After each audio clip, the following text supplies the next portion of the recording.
Our government's first duty is to its people, to our citizens, to serve their needs, to ensure their safety, to preserve their rights, and to defend their values. As President of the United States, I will always put America first, just like you, as the leaders of your countries, will always and should always put your countries first. The Washington Post saying President Trump's UN speech was, quote, conventional, sounding just like what other presidents have said, that the UN is the place to resolve disputes, that the president supported human rights, democracy, he opposed rogue regimes, he espoused a global community of strong sovereign nations. It's a speech that's being praised on both sides of the aisle. And if you forgot, here's how President Obama delivered his UN address. In America, there is too much money in politics. Too much entrenched partisanship, too little participation by citizens. We've made our share of mistakes over these last 25 years, and we can only realize the promise of this institution's founding to replace the ravages of war with cooperation if powerful nations, like my own, accept constraints. Sometimes I'm criticized in my own country for professing a belief in international norms. So just as I've pursued these measures here at home, so has the United States worked with many nations to curb the excesses of capitalism. Joining me now, contributor for the Washington Examiner, Gianna Caldwell, and liberal commentator Wendy Osefo. Good to see you both. Gianna, what do you make of the difference in tone between these two speeches? Well, you know what? I always had a personal issue with the way President Obama delivered that speech. I thought that it was too apologetic for our values. Now, I'll say, although I sometimes have issues with President Trump, and I'm vocally provider of those issues, but I thought this was savagely presidential. Honestly, I think he made the country, in my view, proud that we stood strong. We're protecting our values. Obviously, democracy is something that we believe very much in.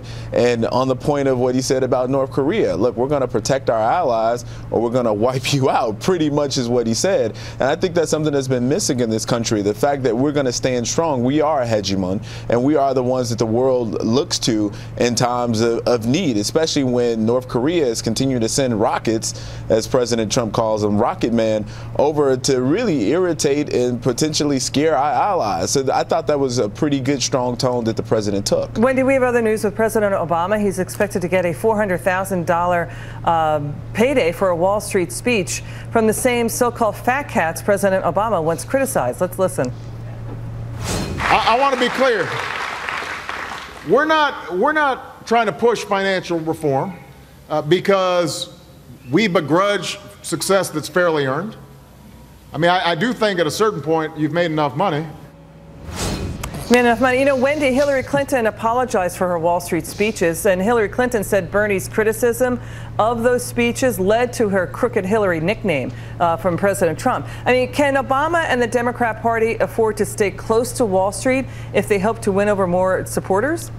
Well, they have to have a narrative, and a narrative that's consistent. I think that that's really important for the American people. We want to make sure that what we're hearing from our politicians is something that they stick to both when they're in office and when they're out of office. And just to point to Gianno's comment a little bit earlier, we have to understand that the President of the United States is the most powerful man in the world. And earlier we had President Rouhani come out and say that his words were not only hateful, but he demanded an apology. So while it's okay to have an America first approach, we cannot do that and alienate ourselves from other world powers. This is not a binary decision. You can be America first and still be diplomatic at the same time. I think he was trying to be diplomatic. Go ahead, It hasn't gotten us much of anywhere. We've been working with the UN. There's been so many sanctions on North Korea. It seems like it hasn't made a difference. So at this point, you need to know, North Korea, if you don't stop, this is what your actions are going to get you. He wasn't. And again, President Trump was basically repeating what Hillary Clinton, Bill Clinton, and Obama said, that if North Korea uses its nukes, that the U.S. will retaliate. Trump was in line with that.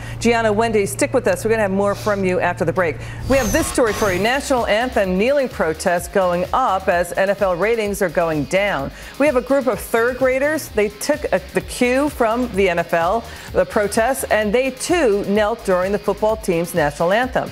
We've got a guest coming up who's saying they're too young to have a political opinion, and then this is totally wrong. This shouldn't be happening. More on this story after this. The NFL season off to a bad start. Viewership for the season's opening game down 13% versus 2015. Some critics blaming the decline on recent player protests of the national anthem. And now this, a third-grade football team in Illinois kneeling in protest during the national anthem ahead of a Pee-wee game. Here's what the team's coach had to say. One of the kids asked, can we do that? Those are his words. And I said, as long as we know why we're doing it, I don't have a problem with kneeling. I felt like it was a good teaching moment for me. Let's bring back the political panel, Gianna Caldwell and Wendy Osefo. You know, Gianna, our soldiers get paid a tenth of what Colin Kaepernick and NFL football players get paid. They get their legs and limbs shot off, and they'd be lucky to get the compensation and the care that they deserve. Do you feel that these kids are being influenced wrongly by these NFL players? You know, that's a good question, and I certainly respect anybody's ability to protest, but is this the right time? I'm protesting the NFL at this point, but in fairness, I've been protesting since I was born, since I don't watch sports. But on a more serious point, I think that there's a time and a place for everything. Colin Kaepernick, I'm not sure where this ends. Where does this get us as a country? Does this inform the police to somehow stop things which we know is a small fraction that have abused their power? Does this stop them? I'm not sure it does. So yeah, this is influencing these youth. I don't even think they really know why they're kneeling. It's just something that seems to be a fairly popular thing at this particular point. You know, recent polls show, Wendy, that the NFL fans, they don't like politics coming into the game. And it comes at a time, Wendy, when people are more and more cord cutting. They're getting rid of their cable TV and they're just doing streaming. I mean, the NFL charges billions of dollars for these NFL games. Is this a business issue for them now? It is a business issue because people are not watching the NFL for two different reasons. One, they're protesting it because some people believe that Kaepernick needs to be in the NFL, and other people are protesting it because they feel like there's too much politics in the NFL. However, at the end of the day, they have to decide which line they're going to sit on. And, you know, about the kids who are kneeling, I am a mother of a 4-year-old and a 2-year-old. And I think what the coach said that was really important was he said, as long as they know why they're doing it. So it's never too young to be aware of your surrounding. So if the 4-year-old, 2-year-old, 5-year-old, or anybody in Pee Wee football wants to take a knee, they have the right to do so. It doesn't matter what age you are. Yeah, there is a First Amendment right here. What do you think, Gianna? No, I agree completely with Wendy. I know at the end of the day, we all should be educating our youth on the things that are going on around Absolutely. us. At this time, it's just a matter of what are the ramifications of our actions? What does it get us? And I think that's a part of the learning I just don't know if you want to experience. politicize third graders' football games. Gianna, Wendy, thank you for joining. Thank you.